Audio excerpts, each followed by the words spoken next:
Here's Brass app, and so how to install lock screen widgets with this app. So just go to the app, open it up, and then you can have widgets here, lock screen widgets. Then you need to have, just go here, and then you see widgets, and then you can just tap on it, select any widgets you wanna install, and then just add widget.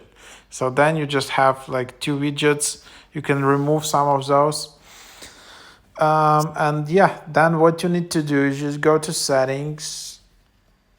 Then go to like your wallpaper, or you can just do it from your lock screen tab, customize, tap on the widgets, go to Brass, select the widget, and then here you need to tap again on this widget icon on your lock screen, and then you just select the widget, and there you have it, and tap done in the top right. So something like that.